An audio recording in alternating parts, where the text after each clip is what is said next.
Hi, everyone. Thanks for coming to our booth chat.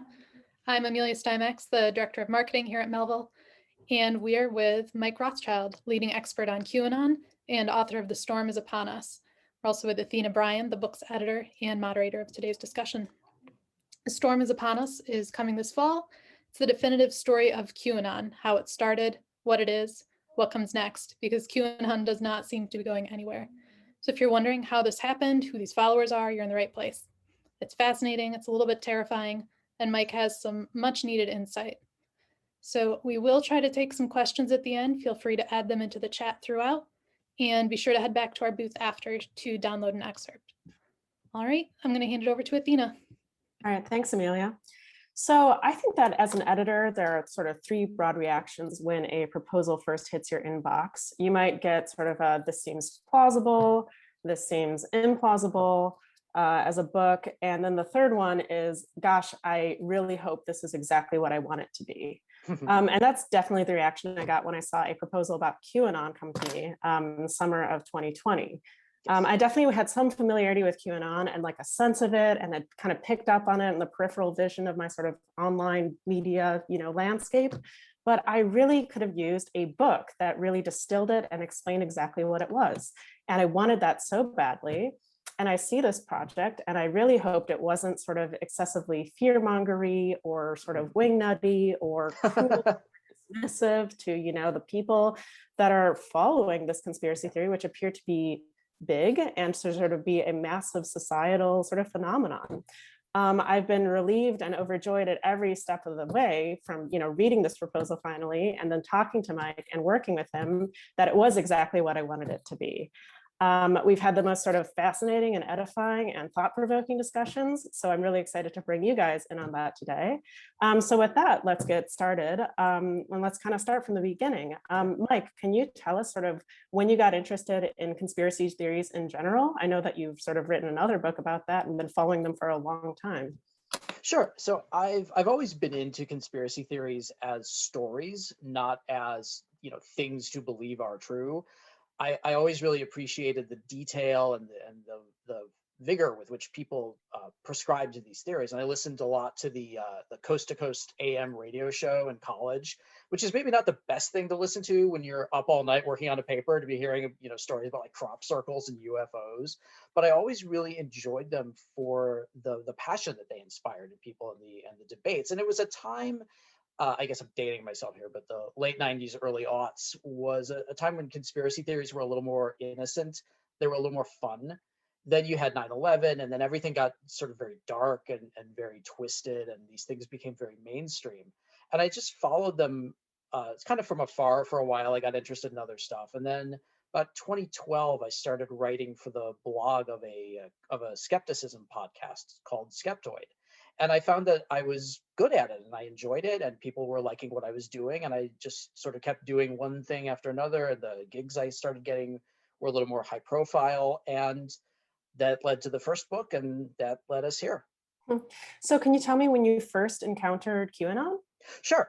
I believe it was either late December or early January 2017 or 2018. So right around when the Q drops started getting posted on 4chan, I started seeing people on Twitter talking about Hillary Clinton and John McCain wearing orthopedic walking boots, not because they had injured their feet or anything normal like that, but because they had secretly been arrested and were wearing ankle bracelets as part of this great purge of the deep state called The Storm.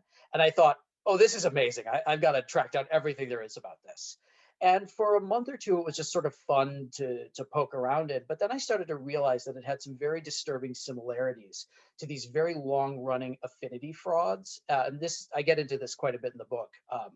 These frauds and scams, things like Nasara and the Iraqi dinar, things are these great these great explosions of wealth are promised to people if they just invest a little bit of their own money and they really believe really hard. And you saw a very dark parallels to QAnon with things like these intel drops by these gurus that supposedly had secret information and knew things that the rest of us didn't, and they were sharing this knowledge with us so that we could be prepared for the great calamity to come and the windfall that would happen afterwards. And of course, then nothing happens, and the people who believe in these things don't realize they've been conned. They just believe harder. They just move on to the next iteration of it. So when I realized that there was a lot of DNA in these frauds in QAnon, I started to get really concerned. And then I started writing more about it. And a little bit after that, you started to see some violence associated with QAnon. So I just really went all in on it at that point. So do you also see those, some of the DNA from those fun conspiracies that you saw way back when in the sort of early, late 90s, as you were saying? Not really. There's very little that's fun about QAnon. It's this really fantastical techno thriller story about, secret meetings at the highest levels of government and secret arrests and tunnels and codes. You would think it would be really fun, but it's really joyless and kind of mind numbing. So you really don't get that sense of it's okay to kind of kick these ideas around with your friends, but in the end, nobody takes hostages or shoots up a temple or something because they believe UFOs are real. It's just not what happens. Yeah. So kind of like back up a little bit. Do you think that you can explain the QAnon conspiracy in one sentence, or is it like too big and complex and ever changing to do that? It'll be a long sentence, but I can do it in one sentence. That's what I'm here for. Yes. We'll edit this later. I'll just jump around a little bit. It'll look good. So the thing that QAnon boils down to is that there's this insider figure called Q, who is using a series of image boards, first 4chan and then 8chan, and then 8chan's successor 8kun, to leak cryptic clues to this upcoming purge of the deep state called the Storm. And that is the very basics of it. You can go down any number of tangents and rabbit holes about this. You can go to like clones and aliens and secret codes and all that kind of stuff. But the very basics of it is that people who are clued into QAnon believe that they have secret knowledge and that other people don't have, and that they have a way to decode it that isn't readily apparent. So if it's so, changes so often, and it has developed so much.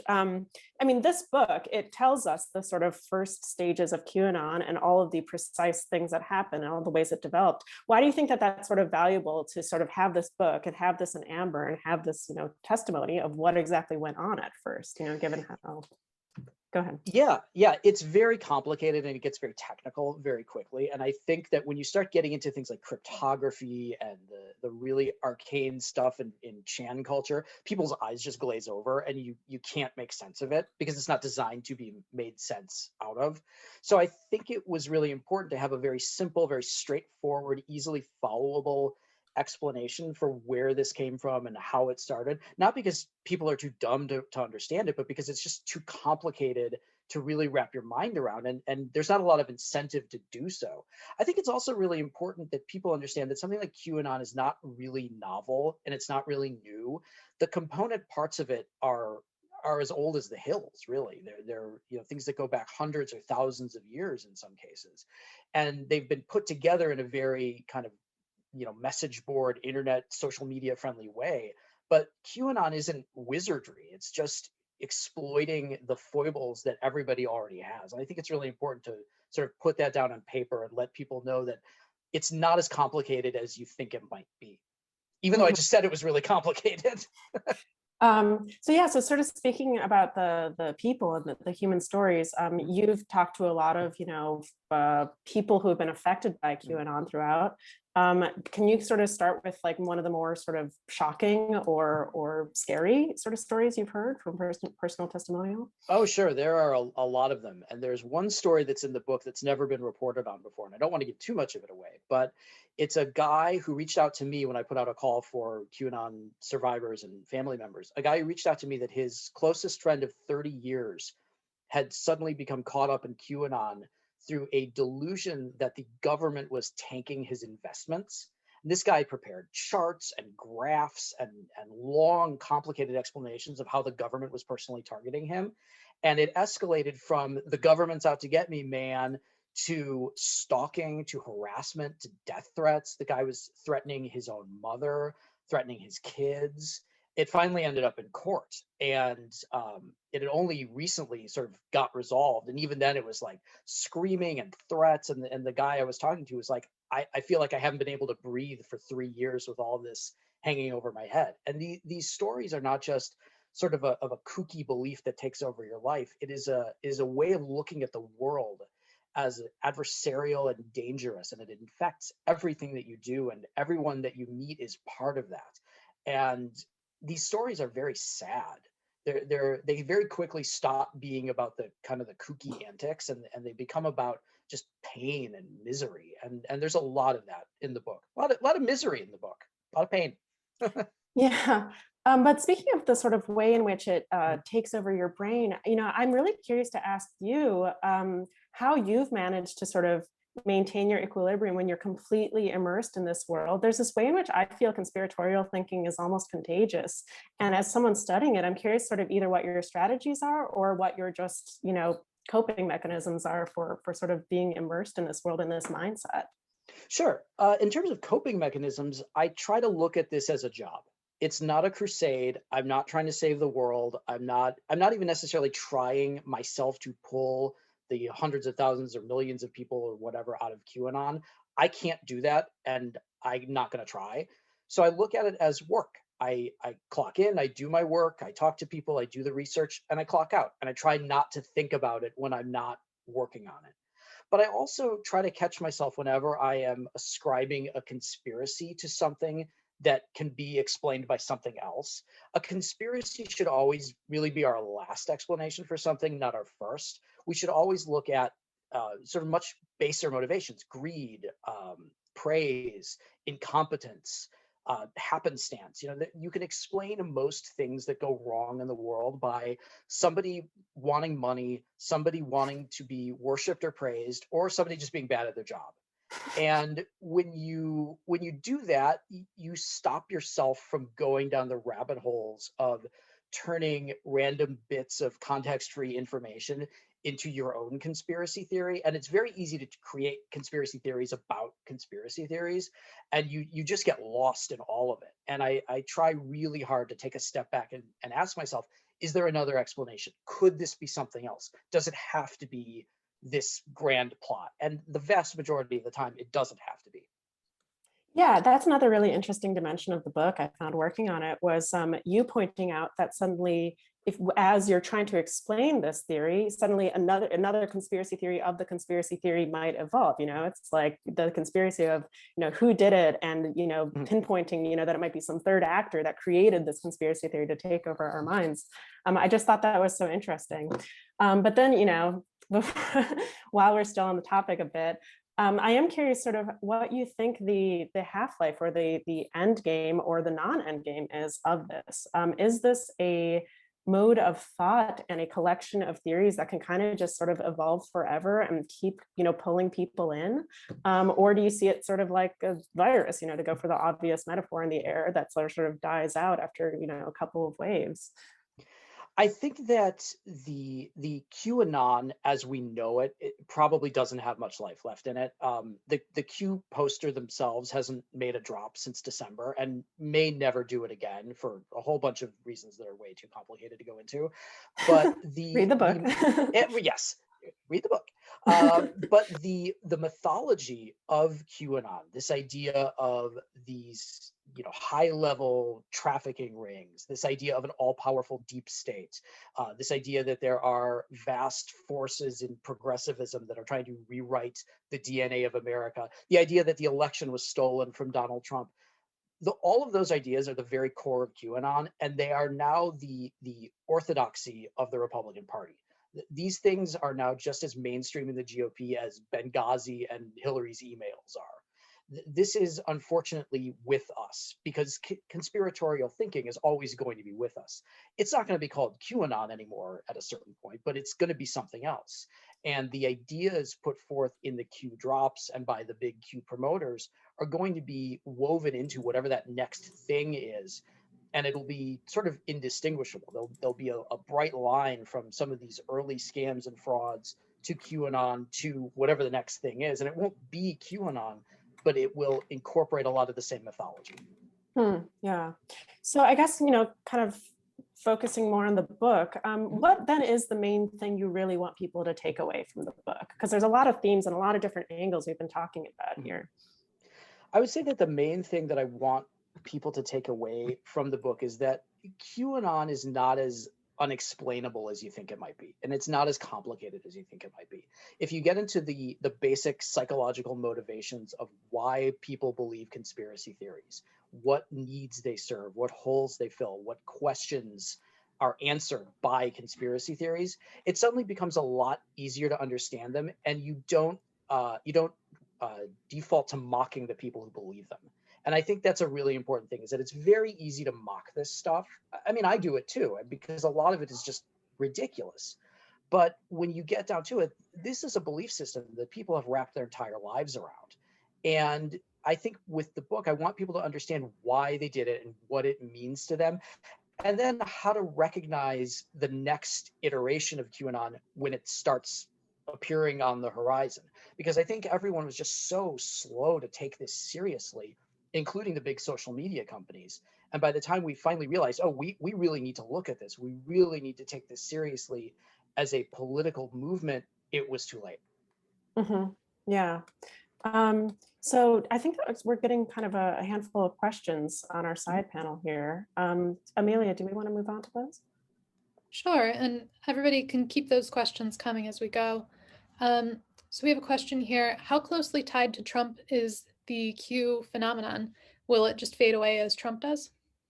I don't think that the Q mythology will fade away as Trump does, but Trump himself is held up as this messianic figure in QAnon. And I think a lot of that ties into a lot of the pandemic conspiracy theories. You had this explosion of conspiracy theories around COVID-19, and a lot of them were put forth because a lot of the conservatives who believed that this was something else couldn't believe that it spread because of the incompetence of the Trump administration. It had to be something else, because they can't, Trump is perfect in their eyes. So you have to realize that that Trump is this sort of messianic figure in QAnon, but he's not the only part of QAnon that is going to survive. So they're very closely tied together, but at some point they will diverge and it will become something else. Thanks, Mike. Another question from Donna. The only way I can relate to this is a kind of real life Da Vinci Code. Is that sort of the right track, she asks?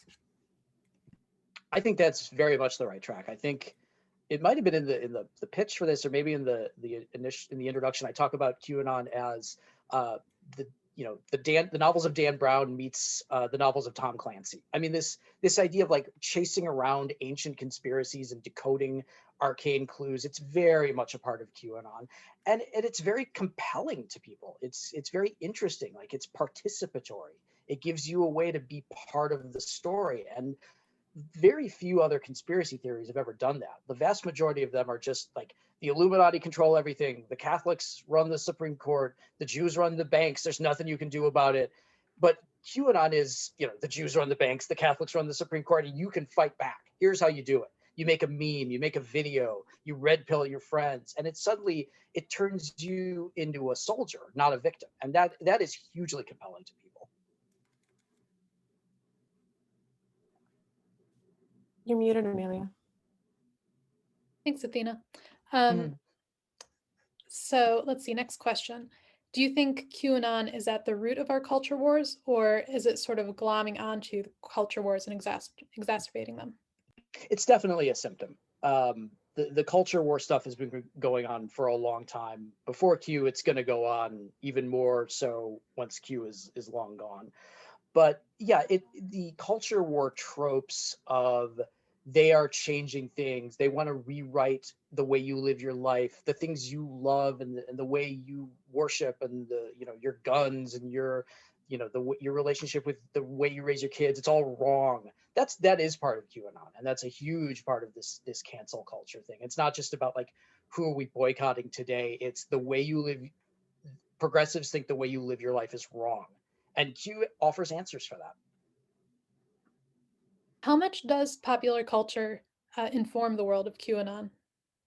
It actually does quite a bit. You'll see, especially in some of the early Q drops, a lot of movie references thrown out without any context because it's Q, and why would you give context? So you'll see that Godfather 3 or Alice in Wonderland or Iron Eagle. One of the biggest concepts in Q land is this idea of where we go one, we go all, which the Q community thinks was etched on the bell of John F. Kennedy's yacht, except it wasn't. John F. Kennedy didn't have a yacht, and he had a sailboat, and it didn't have a bell. So that phrase is etched on the bell of a schooner that was built in the early 1900s. See, I'm getting all in the Q territory here. It's how easy it happens. But that schooner was used in the movie White Squall from 1996. So all of the references to that come really from that movie, which is funny because so many Q people have completely turned their backs on popular entertainment because they think it's all infested with pedophiles. So they revel in this world while simultaneously turning their back on it. Yeah, let me just jump in quickly. So sometimes he's making like open allusions to, or they, I guess, the Q poster is making open allusions to movies, and then sometimes just plagiarizing them. Is that maybe correct? Or Oh, totally. Yeah, there is a huge amount of plagiarism in the Q drops. So much of this stuff was lifted wholesale from other forms of entertainment, from other sort of conspiracy theory blogs.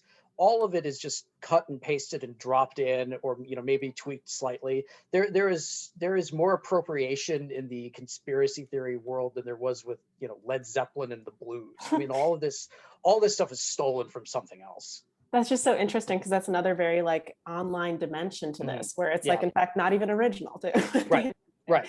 Sorry, let's get back to the questions. Is there a demographic profile for the QAnon follower? There is not, which makes it very difficult to study. QAnon believers at this point, maybe early on there was, but at this point now, because of the pandemic, they're everybody. Young, old, Republican, Democrat, middle class, upper middle class. The one commonality that Q believers really have, much more so than anything demographic, is an extant belief in conspiracy theories. To believe in QAnon, you almost always have to have come from some other conspiracy theory, whether it's Obama's birth certificate, whether it's 9/11 trutherism, whether it's the DNC stole the 2016 nomination from Hillary Clinton or from Bernie Sanders. Very few people just wake up one day after a life of reading the New York Times and voting Democrat and watching CNN and suddenly decide that there's an all-powerful pedophilic deep state that controls everything. That's just not the way these things work. There are sort of rungs on the ladder, and that's really the commonality. That's the demographic. Yeah, if I can jump in again. Do you think, though, that there have been major junctures at which the demographic has broadened? Is that correct? Or has it always been this like very, very mixed bag? Yeah, there's a couple junctures. Early on, there was the InfoWars appearance by two of the very early Q evangelists, these guys, Paul Ferber and Coleman Rogers. They went on InfoWars. They didn't even get to talk to Alex Jones. They talked to some other dude.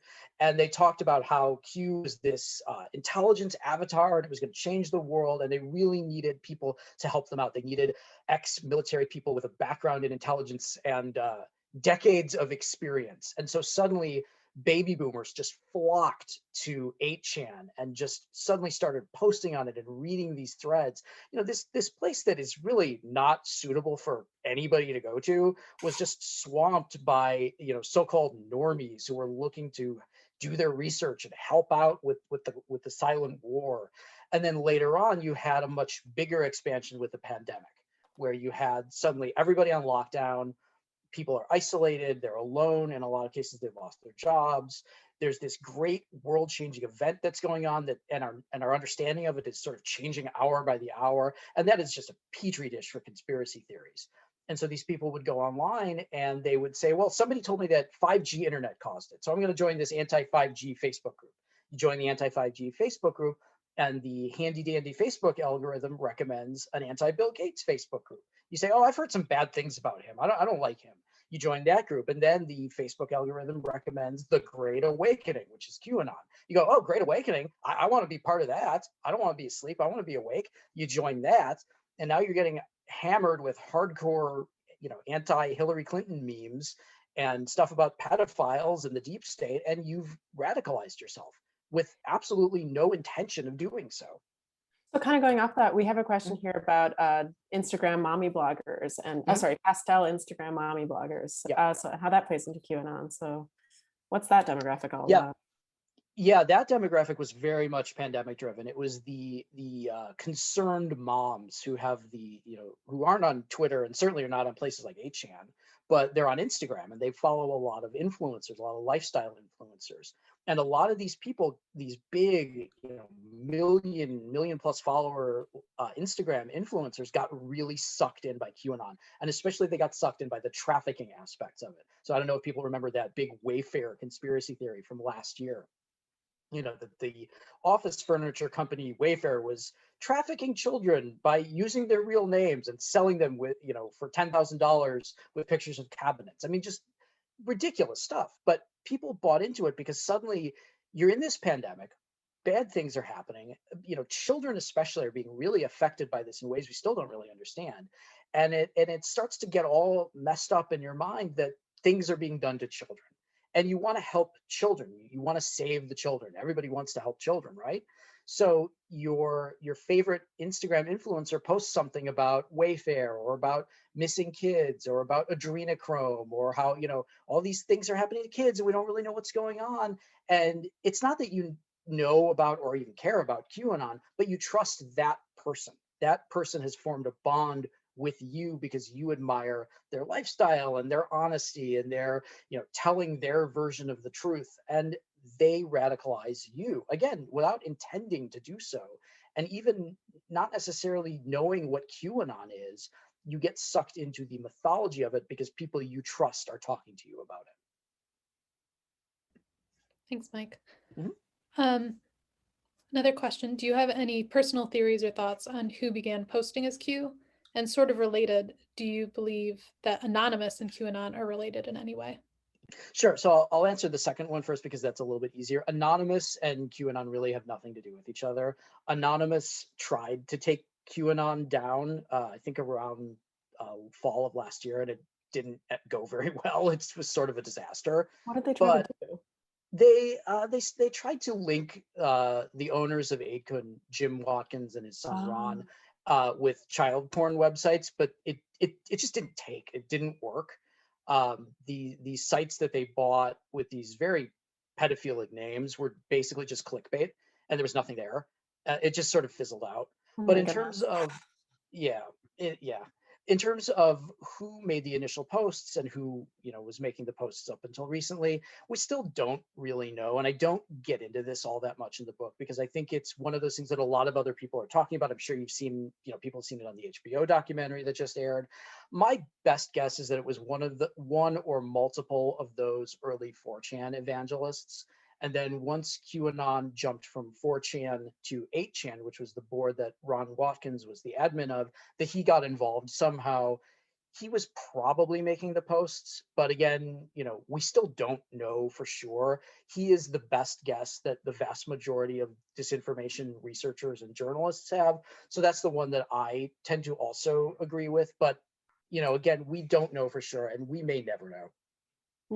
I mean, going back to your response about Anonymous, it seems like this fantasy of defeating this theory, defeating this movement in one fell swoop is just so impossible. And you really explore that in the book. And I just think that that's such an interesting thing worth sort of emphasizing over and over. It's like there's no knockout shot you can give to QAnon, but you can give it some serious thought and really understand it, I think, and that can really help to start dismantling it. Do you think that's accurate?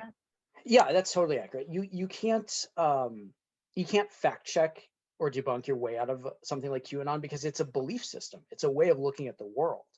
And what you can do though is you can help individual people who are starting to have their doubts about it. But this idea of this sort of large scale de-radicalization or large scale debunking, it just doesn't work. That doesn't work with any conspiracy theory because that's not the way conspiracy theories work. All right, let's do one more question. Should we equate the dangers of QAnon with those of terrorist organizations? Yes, absolutely. For the book, I talked to one of the leading scholars on religious terrorism, somebody who's actually interviewed imprisoned members of Al Qaeda. He's talked to some people who were involved with the 1993 World Trade Center bombing, and the rhetoric that those people used in their interviews with this guy is exactly the same rhetoric that QAnon believers use. We've seen really just the very beginning of what these people are capable of with the Capitol insurrection, and they're really in some ways just only getting started and only going further down the tunnel of radicalization. Right. Well, I think that's all we have time for today. To our attendees, thank you so much for coming. Yeah, thank you. Please check out our booth. There's an excerpt in there, and we'll have an e-galley for you to download soon. And if you missed any of the beginning of the session, the recording will be in our booth. To Athena and to Mike, thank you so much for being here today. I'm happy to.